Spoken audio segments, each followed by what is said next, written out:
Mensagens que edificam, ministradas pelo pastor Sidney Ferreira.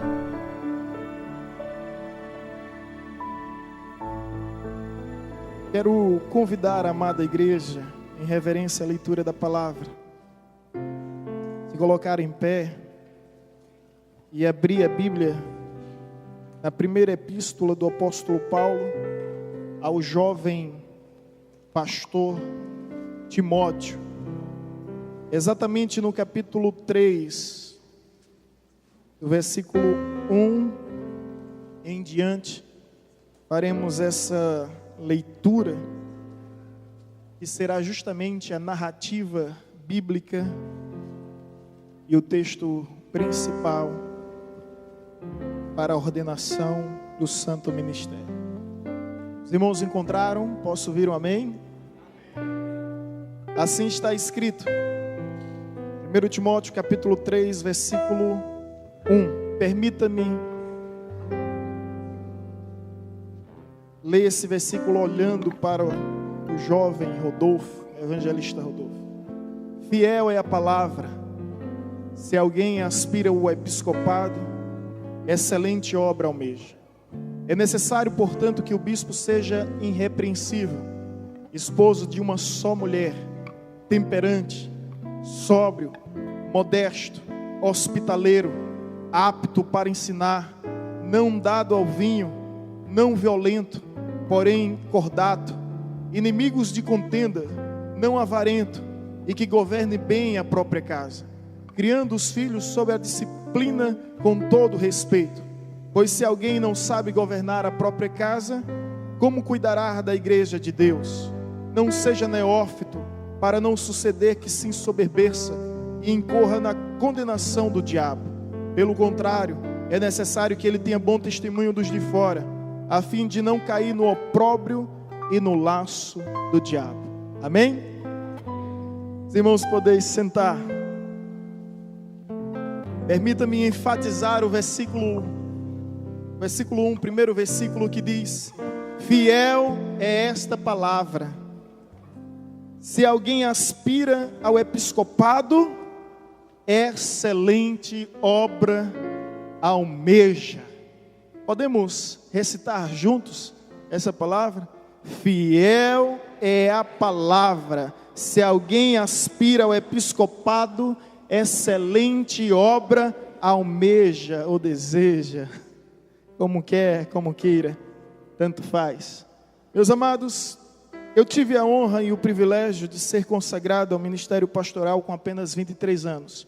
Na ocasião, fui o pastor mais jovem do estado da Bahia e de algumas outras regiões, pela convenção que exigia e ainda exige o curso superior à formação teológica.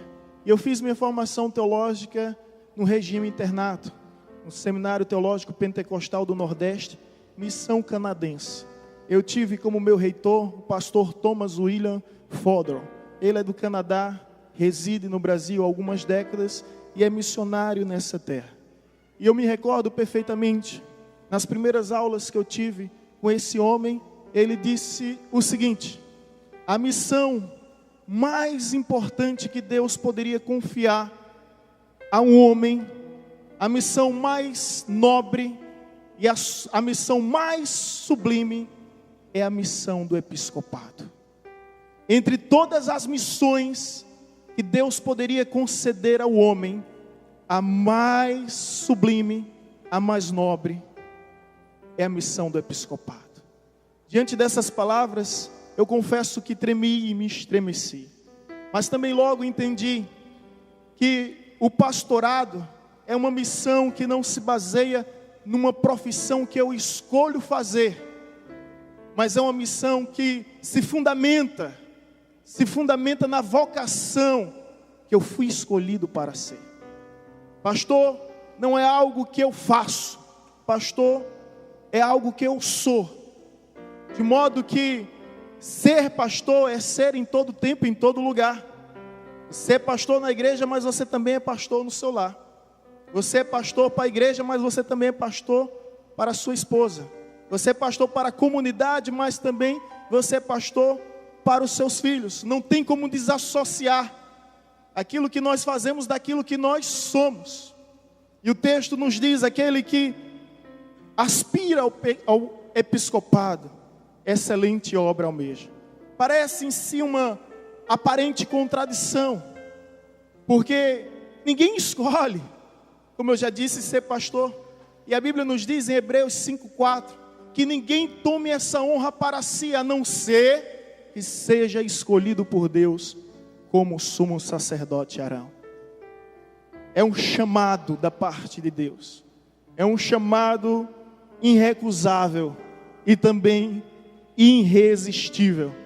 E aí vem a confirmação interna no nosso coração se ardendo para isso. Eu confesso aos colegas que eu nunca ambicionei ser pastor e jamais imaginei que um dia seria. Mas diante do chamado que bradou muito mais alto no meu coração, eu não recusei, eu não relutei, eu não hesitei, eu simplesmente me entreguei. Me entreguei para viver conforme os planos e os projetos de Deus.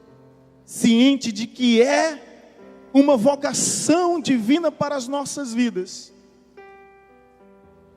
É Deus quem escolhe pastor. Não é o pastor, não é o homem que escolhe ser pastor. E isso mais do que nunca é importante enfatizar, porque existe hoje em nosso tempo homens que são chamados de pastores, enquanto outros são pastores chamados.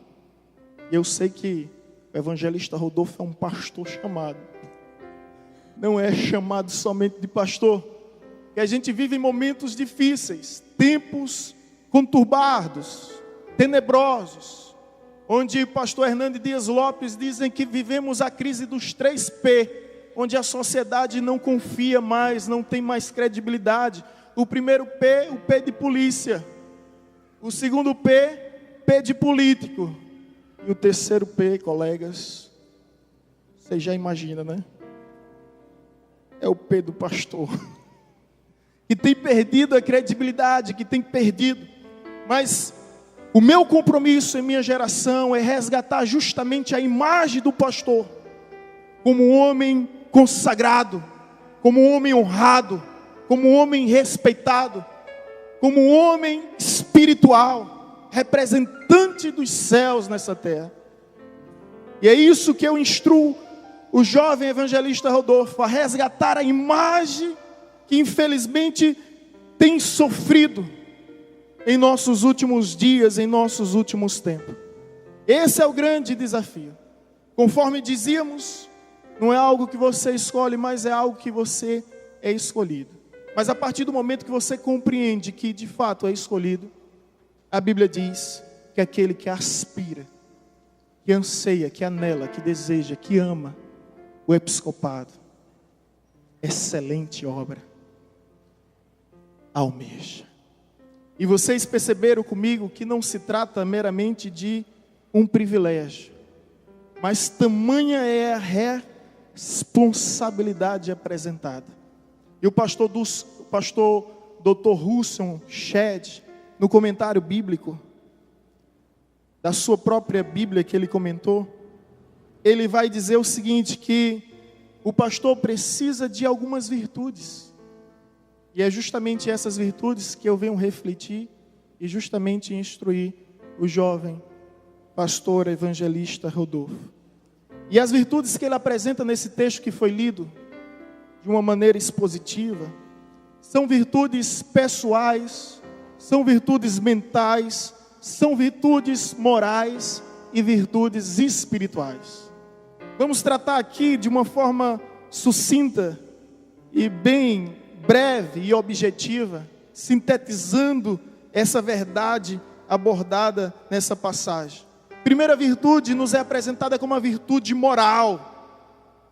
E nessa virtude, entre tantos predicados, entre tantas qualidades que o pastor deve ter, uma chama muito a minha atenção, já que eu não posso citar todas. Ser irrepreensível. A Bíblia não nos chama para sermos perfeitos. E todos nós somos sensatos o suficiente para compreender que somos seres limitados. Aprendi com o pastor Aldeci que o pastor é um homem como qualquer outro homem, mas o pastor não é um homem qualquer. Respeita o homem.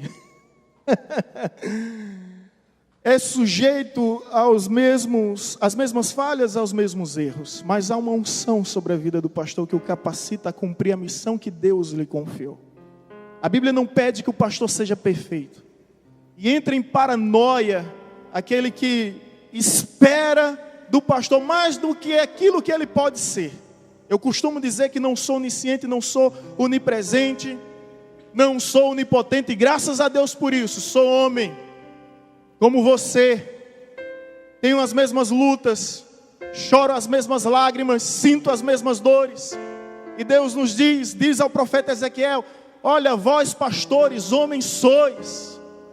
E às vezes as pessoas colocam a gente num pedestal por estarmos num lugar de exposição e faz tamanhas exigências e nós como homens não temos condições de atender.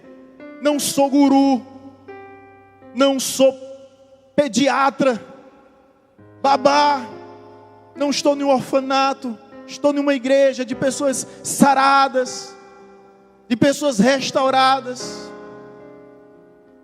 E existe de fato uma série de cobranças para o pastor, e eu costumo dizer: olha, eu não posso estar em todos os lugares, eu não posso adivinhar, graças a Deus por isso, porque os adivinhadores não chegarão ao reino dos céus. Mas uma coisa eu posso garantir, que todos os dias eu levo o nome do meu rebanho perante o Deus do qual eu sirvo. E lá diante do Senhor apresento os calos do cajado que carrego, e em minhas vestes o odor do convívio com as ovelhas. Ser irrepreensível é sem deixar rastro de escândalo, sem deixar sombra de escândalos que possa comprometer o nosso ministério.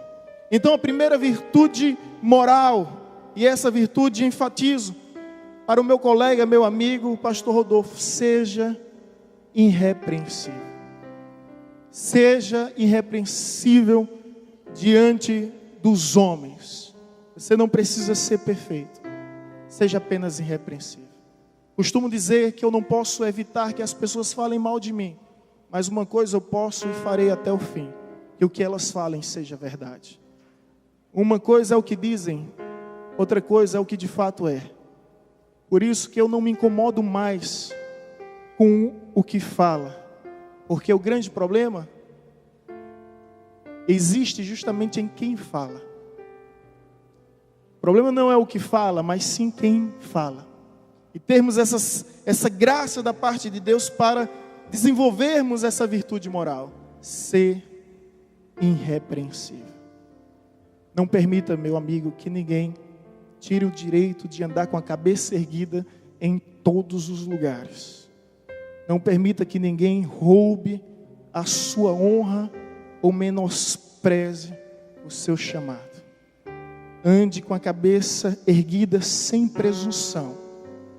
Veemência não é sinônimo de presunção. Há muitas pessoas presunçosas que são sutis no falar, e há pessoas veementes que são humildes. Isso de fato é uma realidade. A outra virtude que o apóstolo Paulo apresenta ao jovem que ele está instruindo para ser um pastor é a virtude mental. E a palavra nos diz: seja sábio, apto para ensinar. O pastor precisa da sabedoria, mas não a sabedoria humana adquirida por meio da leitura de livros, mas é uma sabedoria que vem do alto, como diz Tiago, que vem do alto, que não há sombra de dúvidas e variações. É uma sabedoria que vem como dom, como dádiva da parte de Deus. E essa sabedoria é essencial, porque a Bíblia nos diz em Jeremias 3,15: dar-vos-eis pastores segundo o meu coração, que vos apacente com inteligência e com conhecimento. Uma das maiores virtudes do pastor é justamente a sabedoria por meio desse conhecimento e dessa inteligência, que não é adquirido por meio dos campos do saber científico, religioso, empírico ou filosófico, mas é adquirido e desenvolvido por meio do relacionamento, da convivência com Deus. É onde nós recebemos graça da parte dele. E ouça bem, dar-vos-eis pastores. Deus dá pastor à igreja e não dá a igreja a pastor. A igreja não é nossa, o rebanho não é nosso. Nós estamos aqui fazendo essa obra como obreiro. E o próprio Paulo diz a Timóteo, no 2 Timóteo 2,15, procura apresentar-te a Deus como obreiro aprovado, que maneja bem a palavra da verdade e que não se envergonha do evangelho. Então, a evidência de um obreiro aprovado é manejar bem a palavra de Deus. E se a Bíblia fala que há obreiro aprovado, por inferência logo compreendemos que existe o quê? Obreiros reprovados. São obreiros, mas são reprovados. Então procura, tenha disposição, se esforce em ser um obreiro aprovado, que não se envergonha do evangelho, mas que maneja bem a palavra da verdade. Manejar bem, porque Deus, volta a dizer, não dá igreja para pastor, Ele dá pastor para a igreja. Dá-vos-eis pastores, segundo o meu coração, que vos apacente com conhecimento e inteligência, com instrução, com direção da parte de Deus. Porque essa é a missão do pastor: é guiar, é conduzir, é direcionar. Eu acompanhei uma situação difícil na primeira laje dessa igreja aqui, da parte do anexo. Nós fomos até de madrugada. Eu, Flávio Rodrigues, o irmão Heraldo, as mãos todas cheias de calo, sangue vivo batendo a laje aqui. Essa primeira laje. E depois fomos até tomar um café na feirinha. Já era, para você ter uma ideia, já eram as 6h30. Foi uma madrugada difícil. Alguns ajudantes de pedreiro fizeram um protesto e ameaçaram paralisar. Os irmãos que têm um mínimo conhecimento de obra sabem que laje iniciada tem que ser laje concluída. Foi a maior agonia. Mas o que vem ao caso aqui é que teve um camarada que trabalhou aqui só para ter o dinheiro. É a mixaria. E com essa mixaria ele bebeu 2 dias. 48 horas sem parar. E quando eu estou aqui na igreja, eu sou surpreendido com sua presença, que entra e coloca uma arma no meu birô, no gabinete, em cima da mesa. Disse: pastor, lembra de mim? Eu disse: olha, sinceramente era mais de 20 marmanjos aí, não tinha como lembrar. Sinceramente não lembro não. Eu estou aqui, vim trabalhar aqui, peguei o dinheiro só para beber. E estou aqui armado para tirar a vida de um vizinho meu que fez isso e isso. Vou tirar a vida dele, da esposa, dos filhos dele, depois vou me matar e me jogar da ponta. Eu olhei para aquela situação e disse: Deus me dá graça e sabedoria. E aí eu entendi quando a Bíblia diz: chorar com os que choram, e sorrir e se alegrar com os que se alegram, porque é momento que as palavras não têm efeito nenhum. Sabe o que foi que eu fiz? Aquele homem estava 48 horas sem tomar banho. Sabe o que foi que eu fiz? Eu dei um abraço nele. A única coisa que veio à mente. Saí do meu lugar, abracei ele e disse: não faça isso. Jesus te ama. Construa com Cristo uma nova história, um novo tempo. E eu vi aquele homem cheio de mágoa, de revolta, de ira, de indignação, no seu coração se render como uma criança. Chorava feito menino. E graças a Deus, desistiu de cometer a loucura que estava prestes a realizar. E eu reconheço, tanto quanto reconheci na época, que não foi habilidade, aptidão humana, mas foi graça divina para resolver uma situação tão difícil e tão delicada. As virtudes mentais do pastor é conduzir o rebanho com inteligência, com conhecimento. Seja sábio, apto para ensinar. Além das virtudes morais, virtudes mentais, terceiro lugar, virtudes pessoais. E as virtudes pessoais, o apóstolo Paulo diz ao jovem Timóteo: que seja experimentado. Ai, ai, ai, ai, ai. Que seja experimentado, que não seja neófito, para que não venha cair na tentação do diabo, mas que seja experimentado, que tenha tempo. Um dia um jovem procurou o pastor Márcio Valadão, eu disse isso na faculdade um tempo desse, lecionando teologia aqui na igreja, e disse: olha, pastor Márcio, eu tenho um chamado para ser pastor. E o pastor Márcio naquela mansidão, meu filho, é verdade, que maravilha. Olha, eu queria saber quando é o dia da minha consagração. O pastor Márcio disse, meu filho, vá sentir primeiro cheirinho de ovelha. Vá para o meio do rebanho sentir cheirinho de ovelha, depois você vem falar comigo. Aí você vai ver se ouviu um psiu ou se ouviu um chamado. Não é? Porque tem muitos aí ouvindo psiu dizendo que ouviu um chamado. Vá sentir cheiro de ovelha. Vá conviver com gente, se relacionar com gente, andar com gente. Tentar compreender as crises. Tentar compreender os distúrbios bipolares. Vai tentar entender o ser humano, conviver com ele. E às vezes sem entender, amar, conviver, aceitar. Depois você vem me procurar. Experimentado, meus queridos. Ter experiência do ministério. Moisés foi preparado 40 anos por Deus. Davi foi preparado 15 anos por Deus. José foram 13 anos por Deus. Davi foi por 15 anos. O próprio Jesus se preparou 30 anos. O apóstolo Paulo, apesar de ter sido instruído nos pés de Gamaliel, um dos maiores mestres da sua época, ser o dito poliglota, fariseu, ele passou 3 anos na Arábia sendo experimentado. E João Batista, que se preparou 30 anos para exercer um ministério de apenas 6 meses. Apenas 6 meses. Hoje nós queremos nos preparar 6 meses com um cursinho aqui e acolá, via correspondência, via internet, para exercer um ministério de 30 anos. Tem que ser experimentado. Essa aqui é a virtude pessoal. Deus experimenta as nossas vidas. E eu posso dizer para vocês que o futuro pastor Rodolfo é experimentado. E eu fiz questão de experimentá-lo. Foram 3 anos de curso teológico, mais 1 ano de convalidação para adquirir o reconhecimento pelo MEC, mais 1 ano como evangelista, recebendo proposta de ser pastores em outros lugares. Mas ele sempre dizia, eu quero estar ao seu lado. Quero estar ao seu lado. Eu quero estar ao seu lado. E foi experimentado, vá sentir cheiro de ovelha. E por estar aqui, segundo a cautela da igreja batista, existe uma série de requisitos que ele tem que atender e corresponder. Você lembra da relação? Nada consta, o que mais? Antecedentes criminais, era uma relação com 2 laudas, frente e verso. O que mais? Histórico escolar e tudo mais, né?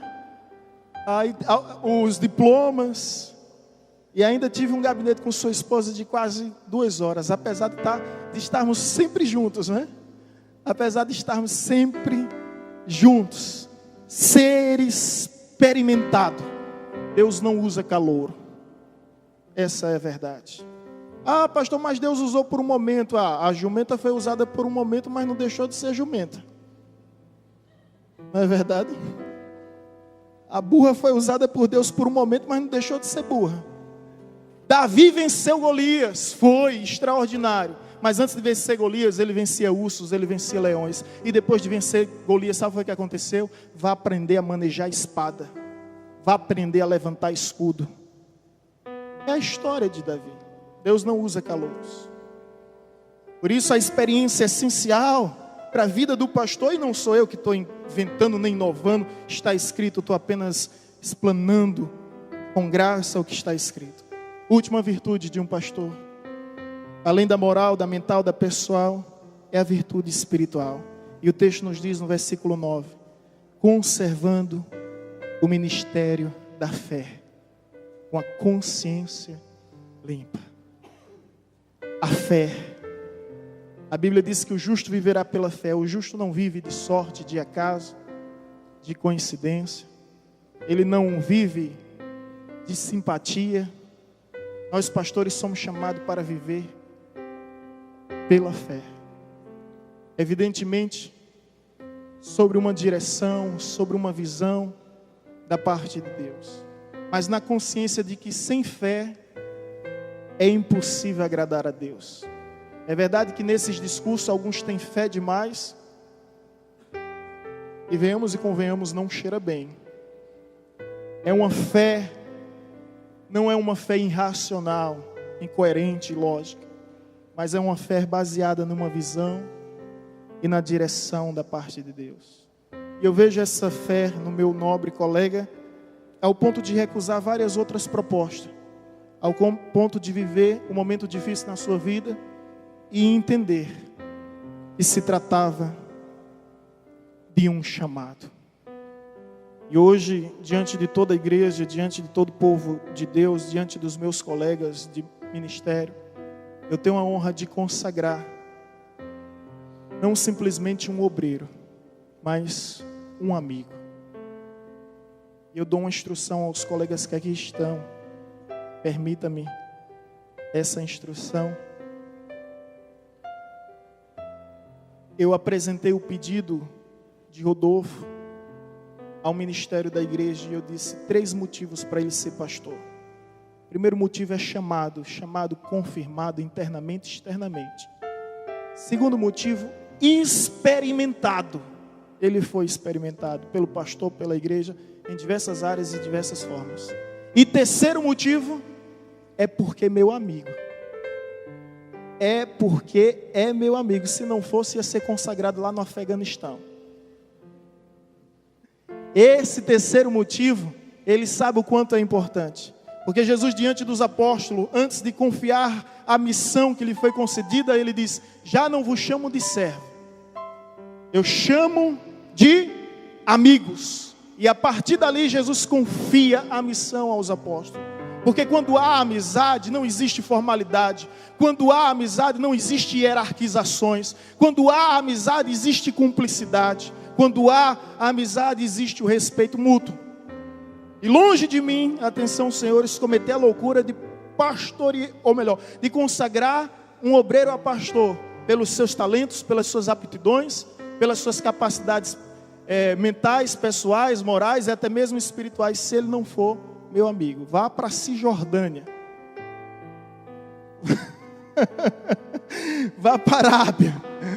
Mas essa é a realidade. O pastor Rodolfo vai estar sendo consagrado ao pastor auxiliar da igreja evangelizadora.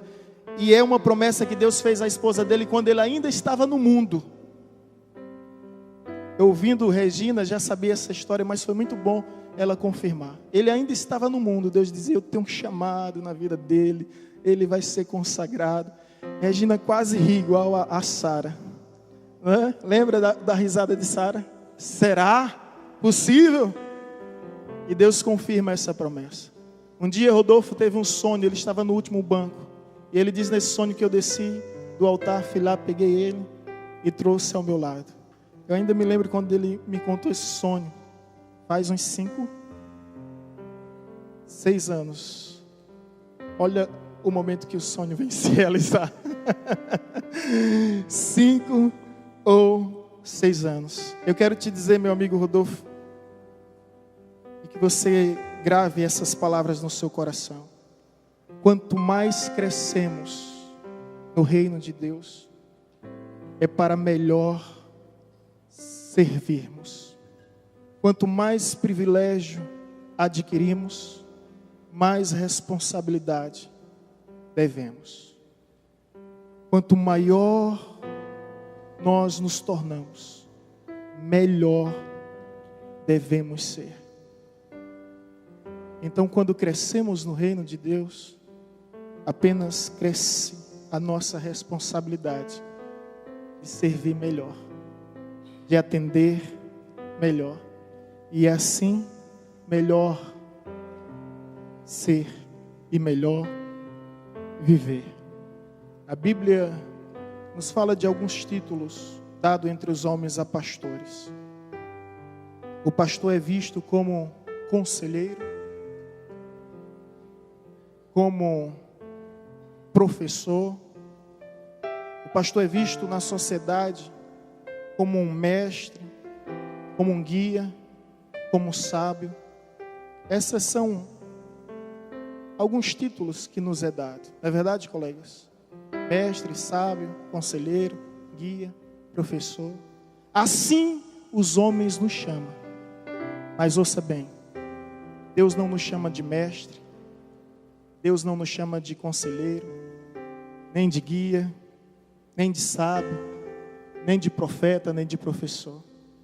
Deus nos chama de anjo. Por isso, respeita o homem. Amém? Respeita o homem, porque o homem é chamado anjo de Deus. É assim que a Bíblia se refere ao pastor. E quando Deus vai falar, não fala com a comunidade, Deus fala com o anjo. Ao anjo da igreja escreve. Isso nas 7 igrejas da Ásia. Então respeita o homem. Pode vir um conferencista internacional trazer o melhor sermão, o melhor discurso que você já ouviu na sua vida. Trazer aquele banquete farto, gostoso, agradável, com aquelas guloseimas, sabe, saborosa.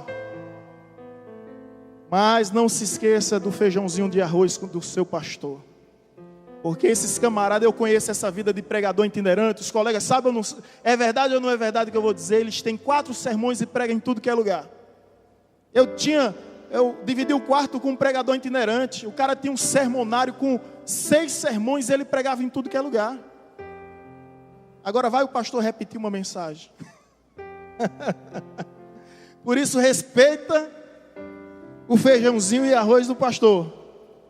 Respeita o teu pastor, porque é ele que ora por você, é ele que cuida por você. Quando tiver um funeral, é ele que vai visitar na tua família. Quando tiver um casamento, é ele que vai celebrar. Quando você estiver no hospital, no leito, na enfermidade, é ele que vai te ungir, é ele que vai orar por você, é ele que vai chorar por você. E o pregador conferencista vem, some e desaparece. Nem lembra mais do que aonde veio, nem o que veio fazer. Eu às vezes vou em alguns restaurantes, gosto muito de rodízio.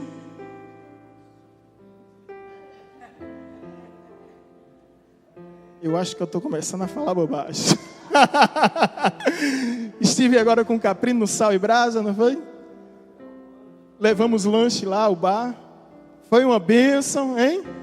Comida oriental, japonesa, chinesa. Eita, voltou 10 quilos mais gordo. E aí a gente entrou na carne. Um bom sentido de falar. Os colegas entendem, né? Mas eu não esqueço do feijãozinho e arroz da minha mãe. Posso ir para qualquer lugar, mas não esqueço do feijãozinho e arroz da minha mãe, que vai para o fogão, que vai lavar as louças na pia depois. Não posso esquecer. Aonde eu for, não posso esquecer. Por isso não esqueça do feijãozinho de arroz do seu pastor. Ele que ora pela sua vida, que intercede pela sua história, que vai se apresentar diante de Deus como responsável pela sua alma. Olha que tamanha responsabilidade. Amém?